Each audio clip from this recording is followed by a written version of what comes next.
My name is Elowen Frost, and I'm 33 years old.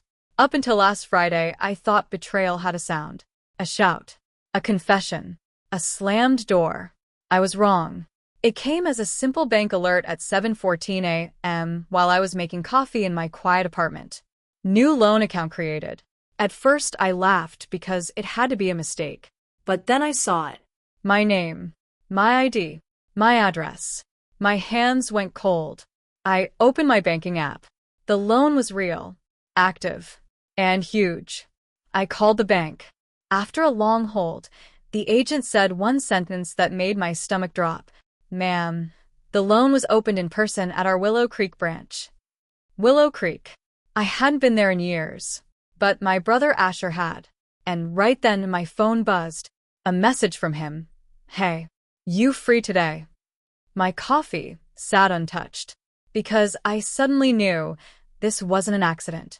It was planned. Asher was 2 years younger than me, 31. Charming, confident, the kind of person who could walk into a room and make everyone like him in 5 minutes. In our family, he was the golden child. Always had been. Where I was quiet, he was loud. Where I was careful, he was bold. Where I worked for everything, he was always protected. I stared at his message on my phone. Hey. You free today? Like nothing had happened. Like my name wasn't sitting under a massive loan I never asked for. Instead of replying, I opened a folder on my phone. The folder was called Asher Receipts. I didn't create it for revenge. I created it because growing up in my family taught me one thing. The truth gets rewritten later. People forget what they said. They change stories. So I stopped trusting memories. I started saving proof. Messages, voice notes, screenshots, and buried in that folder was a conversation from 8 months ago that suddenly made my chest tighten. A message from Asher that read, Hey, can you send me a photo of your ID? I need it for something quick. I never sent it, but staring at the loan on my screen, I realized something terrifying. He might not have needed me to. I remembered that night clearly. Asher had sounded stressed. Not his usual confident self. His messages came fast, almost desperate. Please, it's just for verification. It'll take 2 seconds. I kept asking why his job would need my ID. He never gave a real answer. Just kept saying, I'll explain later.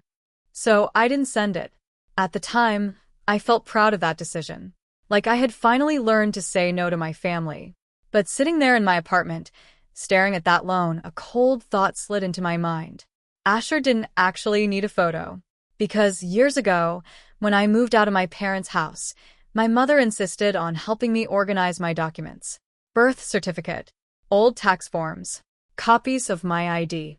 She smiled and said, Don't worry, I'll keep these safe for you. Back then it sounded helpful. Now it sounded like access. I picked up my phone and called Asher.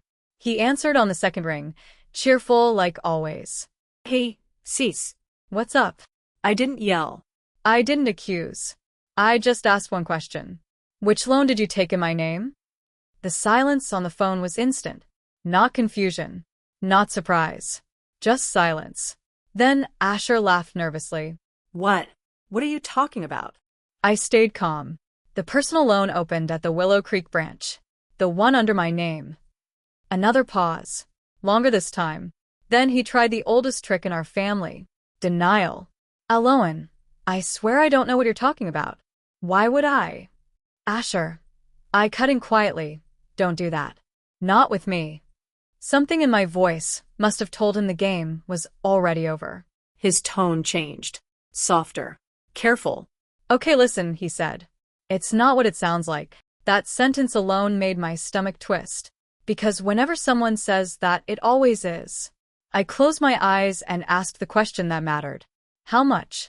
He hesitated. Then he said the number. And for a moment, the room felt like it tilted sideways. Because this wasn't a small mistake. This wasn't a few $1,000s.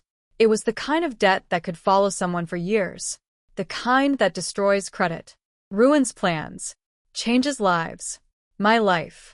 I swallowed and asked quietly, What did you spend it on?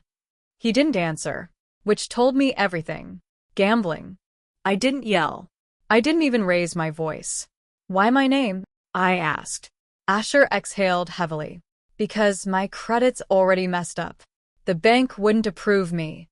The honesty of that answer hit harder than any lie. So you used mine.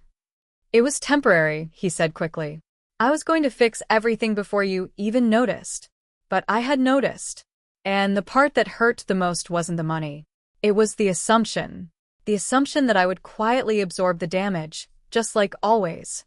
Asher, I said slowly, identity fraud isn't temporary.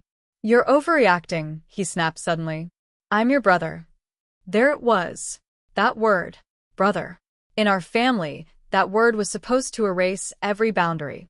Steal something? He's your brother. Cover his mistakes? He's your brother.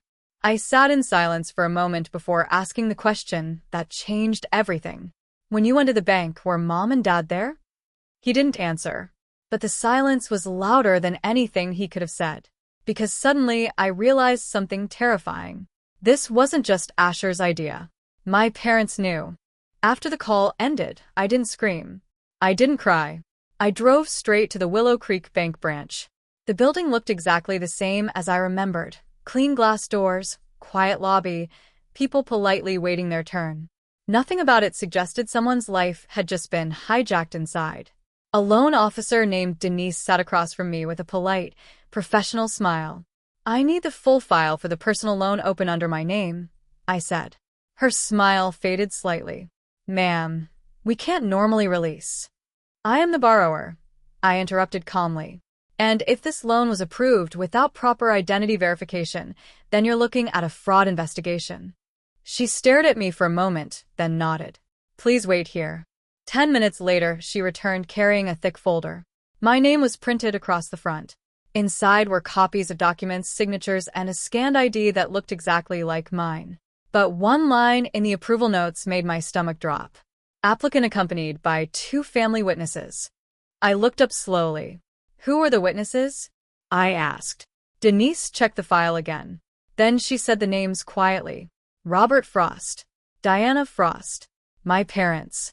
For a few seconds, I just stared at the file. My parents hadn't just known about the loan. They had stood in the bank and confirmed my identity. My chest felt tight.